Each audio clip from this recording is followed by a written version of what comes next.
Hello friends, ഇന്ന് നമ്മൾ ഉണ്ടാക്കാൻ പോകുന്നത് ഈ ഒരു സോഫ്റ്റ് പൊറോട്ട വെച്ചിട്ട് നല്ല അടിപൊളി കൊത്തു പൊറോട്ടയുടെ റെസിപ്പിയാണ്. അപ്പോൾ ഈ പൊറോട്ട എങ്ങനെ ഉണ്ടാക്കുന്നതിനുള്ളതിൻ്റെ വീഡിയോ ഞാൻ മുമ്പ് ഷെയർ ചെയ്തിട്ടുണ്ടായിരുന്നു. കാണാത്തവരുണ്ടെങ്കിൽ അതിൻ്റെ ലിങ്ക് ഞാൻ ഡിസ്ക്രിപ്ഷൻ ബോക്സിൽ കൊടുക്കാം. ഞാനിവിടെ 5 കുട്ടി പൊറോട്ടകളാണ് ഈ ഒരു കൊത്തു പൊറോട്ട ഉണ്ടാക്കുന്നതിനായിട്ട് എടുത്തിട്ടുള്ളത്. നല്ല സോഫ്റ്റ് ആയിട്ടുള്ള ഒത്തിരി ലെയറുകളുള്ള പൊറോട്ടയാണ് കേട്ടോ ഇത്. അപ്പോൾ അത് നമുക്കിങ്ങനെ കുഞ്ഞു കുഞ്ഞു പീസുകളായിട്ട് ഈ ഒരു കൊത്തു പൊറോട്ട ഉണ്ടാക്കുന്നതിനായിട്ട് കട്ട് ചെയ്തെടുക്കണം. അപ്പോൾ എല്ലാ പീസുകളും ഞാൻ കട്ട് ചെയ്ത് വെച്ചിട്ടുണ്ട്. ഇനി അതോടെ മാറ്റി വെച്ചതിന് ശേഷം ഒരു പാനിലോട്ട് 1 ടേബിൾ സ്പൂൺ വെളിച്ചെണ്ണ ഒഴിച്ചു കൊടുക്കുക. വെളിച്ചെണ്ണ ഒന്ന് ചൂടായി വരുമ്പോൾ അതിലേക്ക് 5 പച്ചമുളക് ചെറിയതായി നുറുക്കിയത് ചേർത്ത് കൊടുക്കുന്നുണ്ട്. പച്ചമുളകിൻ്റെ എണ്ണം എന്ന് പറയുന്നത് ഓരോരുത്തരുടെ ഇഷ്ടത്തിനനുസരിച്ചിട്ട്, എരിവിൻ്റെ ഇഷ്ടത്തിനനുസരിച്ചിട്ട് കൂട്ടും കുറയ്ക്കുകയും ചെയ്യാം. ഈ ഒരു കൊത്തു പൊറോട്ട എന്നൊക്കെ പറയുമ്പോൾ കുറച്ച് എരിവുള്ളതാണ് കൂടുതൽ ടേസ്റ്റ്. പിന്നെ ചേർത്ത് കൊടുക്കുന്നത് 2 മീഡിയം വലുപ്പത്തിലുള്ള സവാള വളരെ ചെറിയതായി നുറുക്കിയത്, ഒരു പകുതി ക്യാപ്സിക്കം ചെറിയതായി നുറുക്കിയത്, പിന്നെ കുറച്ച് കറിവേപ്പില, അതുപോലെ ഒരു മീഡിയം വലുപ്പത്തിലുള്ള തക്കാളി ചെറിയതായി നുറുക്കിയത്. ഇത്രയും നമ്മൾ ഇതിലേക്കിട്ട് ചേർത്ത് കൊടുക്കുക. എന്നിട്ട് മീഡിയം ടു ഹൈ ഫ്ലെയിമിലിട്ട് നമുക്ക് ഇതെല്ലാം ഒന്ന് വഴറ്റിയെടുക്കണം. അപ്പോൾ ഇതിലേക്ക് നമുക്ക് ആദ്യം തന്നെ കുറച്ച് ഉപ്പ് ചേർത്ത് കൊടുക്കാം. ഉപ്പ് ചേർത്തിട്ട് നമ്മൾ വഴറ്റിയെടുക്കുമ്പോൾ സവാളയൊക്കെ പെട്ടെന്ന് വഴന്ന് വരും.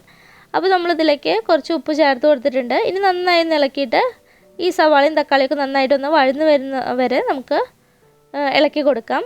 ഇപ്പോൾ നമ്മുടെ സവാളയും തക്കാളിയൊക്കെ നന്നായിട്ട് വഴന്ന് വന്നിട്ടുണ്ട്. നല്ല ട്രാൻസ്പെറൻ്റ് ആയി വന്നിട്ടുണ്ട് സവാളയൊക്കെ.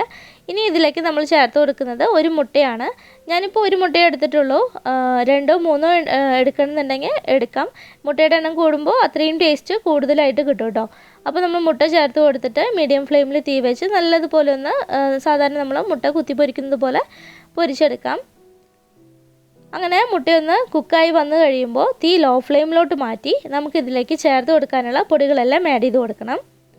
അപ്പോൾ പൊടികൾ എപ്പോഴും ആഡ് ചെയ്യുമ്പോൾ തീ ലോ ഫ്ലെയിമിലേക്ക് ഇട്ട് കൊടുക്കാനായിട്ട് ശ്രദ്ധിക്കുക. ഇല്ലാന്നുണ്ടെങ്കിൽ ചേർത്ത് കൊടുക്കുന്ന പൊടികളൊക്കെ പെട്ടെന്ന് തന്നെ കരിഞ്ഞ ഒരു ടേസ്റ്റ് വരാനായിട്ട് ചാൻസ് ഉണ്ട്. അപ്പോൾ തീ ലോ ഫ്ലെയിമിലേക്ക് ഇട്ടതിന് ശേഷം അതിലേക്ക് 1 ടീസ്പൂൺ ചിക്കൻ മസാല, 1 ടീസ്പൂൺ മുളക് പൊടി, 1/2 ടീസ്പൂൺ കുരുമുളക് പൊടി, 1/4 ടീസ്പൂൺ മഞ്ഞൾപ്പൊടി, 3/4 ടീസ്പൂൺ ഗരം മസാല പൗഡർ, ഇത്രയും ചേർത്ത് കൊടുത്തിട്ട് ലോ ഫ്ലെയിമിലിട്ട് പൊടികൾ നന്നായി ഒന്ന് മൂപ്പിച്ചെടുക്കണം.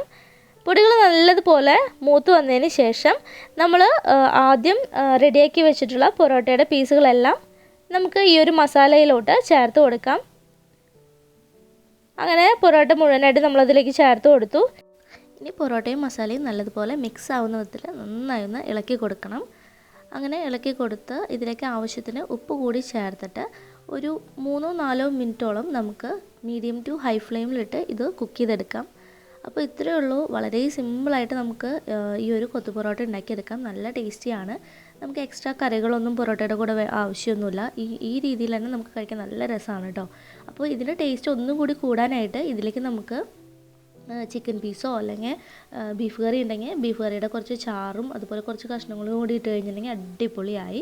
വളരെ ടേസ്റ്റി ആയിട്ടുള്ള ഒരു കൊത്തു പൊറോട്ട റെസിപ്പിയാണ് കേട്ടോ ഇത്. അപ്പോൾ എല്ലാവരും ഒന്ന് ട്രൈ ചെയ്ത് നോക്കുക. നിങ്ങൾക്ക് വീഡിയോ ഇഷ്ടമായെങ്കിൽ ലൈക്ക് ചെയ്യാനും ഷെയർ ചെയ്യാനും കമൻറ്റ് ചെയ്യാനും മറക്കരുത് കേട്ടോ. Thanks for watching.